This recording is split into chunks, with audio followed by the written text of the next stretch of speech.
الحمد للہ رب العالمین والصلاة والسلام علی خاتم النبیین اما بعد فاعوذ باللہ من الشیطان الرجیم بسم اللہ الرحمن الرحیم الصلاة والسلام علیک یا رسول اللہ وعلی آلک واصحابک یا حبیب اللہ الصلاة والسلام علیک یا نبی اللہ وعلی آلک واصحابک یا نور اللہ۔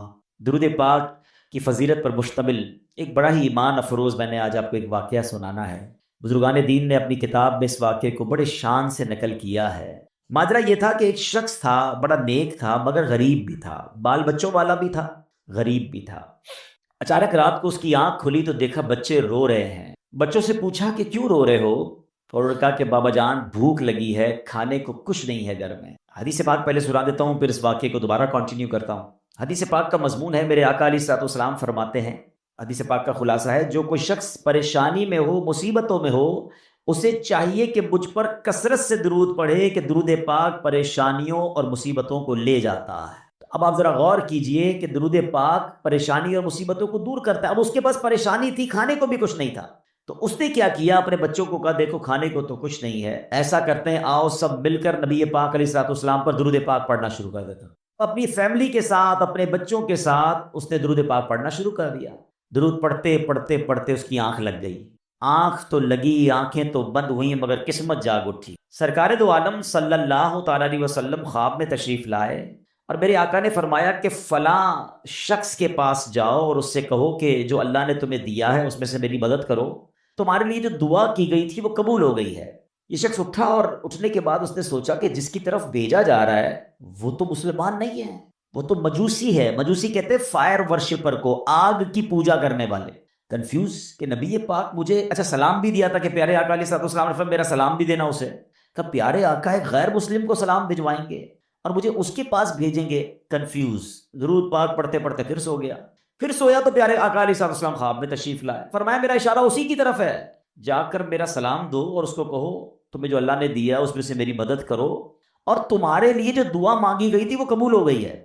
اگین ویری کنفیوزڈ کہ یار پیارے آقا ایک مجوسی کو، ایک غیر مسلم کو سلام بھجوا رہے ہیں۔ اچھا نبی پاک کا خواب میں دیدار کا فارمولہ آج سمجھ لیجئے، اللہ پاک ہم سب کو دیدار مصطفیٰ نصیب فرمائے صلی اللہ علیہ وسلم۔ علماء فرماتے کہ اگر کسی کو خواب میں پیارے آقا کے علیہ الصلوۃ والسلام کی زیارت ہوئی ہے نا، یعنی اس کا بھی ایک طریقہ ہوتا ہے، یا تو نبی پاک علیہ الصلوۃ والسلام خواب میں آ کر خود ارشاد فرما دیتے ہیں، اپنا نام ارشاد فرماتے ہیں، یا کوئی خواب میں بتاتا ہے کہ جناب رسول اللہ علیہ الصلوۃ والسلام ہیں، تو جس نے نبی پاک کو دیکھا اس نے پیارے آقا ہی کو دیکھا، شیطان نبی پاک کی صورت میں نہیں آ سکتا۔ اب اس بندے کو یہ مسئلہ پتا تھا کہ یار خواب میں اگر پیارے آقا علیہ الصلوۃ والسلام کا دیدار ہوا ہے تو یہ جناب رسول اللہ علیہ الصلوۃ والسلام۔ اب یہ جناب ڈھونڈتا ڈھونڈتا اس مجوسی کے پاس، اس فائر ورشپر کے پاس پہنچ گیا۔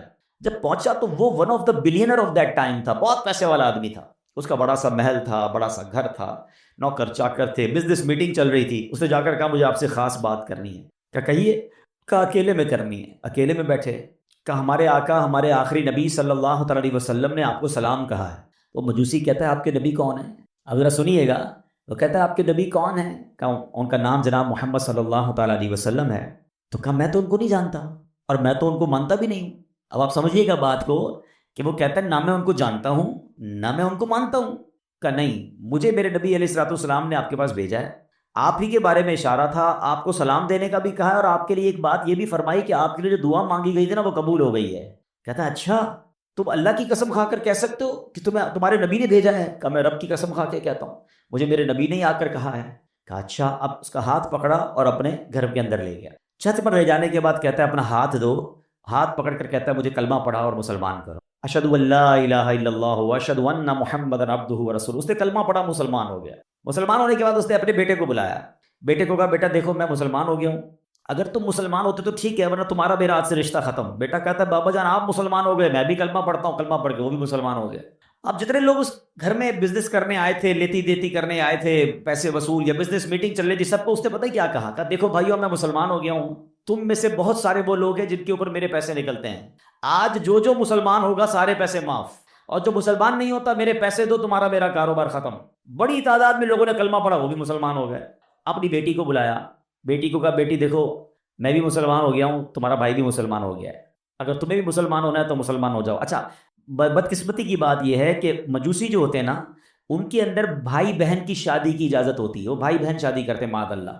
تو تھوڑے دنوں پہلے ہی بھائی انہی بھائی بہن کی شادی کی تھی اس نے، تو بہن کہتی ہے کہ بابا جان جب سے شادی بھائی کے ساتھ ہوئی میرا دل مطمئن نہیں تھا، واقعی یہ بات درست نہیں ہے کہ بھائی سے شادی ہو، میں بھی کلمہ پڑھتی ہوں، کلمہ پڑھ کر وہ بھی مسلمان ہو گئی۔ اب وہ جو بندہ پیغام لے کر کے آتا کہتا ہے رکے تو صحیح، مجھے تو بتائیں بات کیا ہے، ابھی تھوڑی دیر تو پہلے آپ کہہ رہے تھے میں ہمارے نبی کو نہیں جانتا، تمہارے نبی کو نہیں جانتا، سارے کلمہ پڑھی جا رہے ہیں، مجھے تو بتائیں یہ راز کیا ہے۔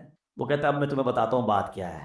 کہتا ہے بات یہ ہے کہ کچھ دنوں پہلے ہی اپنی بیٹی اور بیٹے کی میں نے شادی کی، بہت بڑی دعوت کی، بہت بڑا کھانا کیا، پورے شہر کے لوگ آئے، بہت دھوم دھڑکا کیا ہم نے۔ جب رات تھک ہار کے میں اپنے کمرے میں سویا تو مجھے بالکل گھر کے برابر والے گھر سے رونے کی آواز آئی۔ میں نے کان لگائے تو بچیاں تھیں اور کہہ رہی تھی امی جان یہ ہمارے پڑوسی نے ہمارے ساتھ اچھا نہیں کیا۔ ماں کہتی کیا ہوا؟ کہا امی جان اتنے اچھے اچھے کھانے بنائے، ساری رات خوشبو آتی رہی، ہمیں کھانا نہیں بھجوایا، ہم بھوکی سو گئیں، حالانکہ ہم اللہ کے آخری نبی صلی اللہ تعالی علیہ وسلم کی اولاد میں سے ہیں۔ وہ سید فیملی تھی۔ یہ کہتا ہے مجھے نہیں پتا تھا کہ مسلمانوں کے نبی کون ہیں اور ان کا کیا مرتبہ ہے، مجھے یہ پتا چلا کہ یہ ان کے نبی کی اولاد ہے، اور میں بے قرار ہو گیا کہ سارے شہر نے کھایا، میں پڑوسیوں کو بھول گیا۔ اس نے فوراً جناب اپنے خادمین کو کہا اچھے سے کپڑے تیار کرو، کپڑے تیار کیے، کھانا پیک کیا اور فوراً ان کے گھر پہ کھانا بھجوایا۔ تھوڑی دیر بعد کہتا ہے اب میں نے پھر کان لگائے تو ماں کہتی دیکھو بیٹا پڑوسی کتنا اچھا ہے، کھانا بھی بھجوایا، کپڑے بھی بھجوائے، اب بچوں کھانا کھا لو۔ کب ماں ہم کھانا کیسے کھائیں، ہمارا پڑوسی تو مسلمان ہی نہیں ہے، ہیں؟ تو ماں کہتی بیٹا اللہ کی طرف سے رزق آیا ہے کھا لو۔ کہتی نہیں ماں جب تک نہیں کھائیں گے جب تک پڑوسی کے لیے دعا نہ کریں۔ ان سیدزادیوں نے ہاتھ اٹھائے اور دعا کرنے لگی کہ یا اللہ ہمارے پڑوسی کو ایمان کی دولت عطا فرما دے، اور آج اس نے ہماری دستگیری کی ہے، ہماری مشکل آسان کی ہے، بروز قیامت ہمارے نانا جان کی سے شفاعت نصیب فرما۔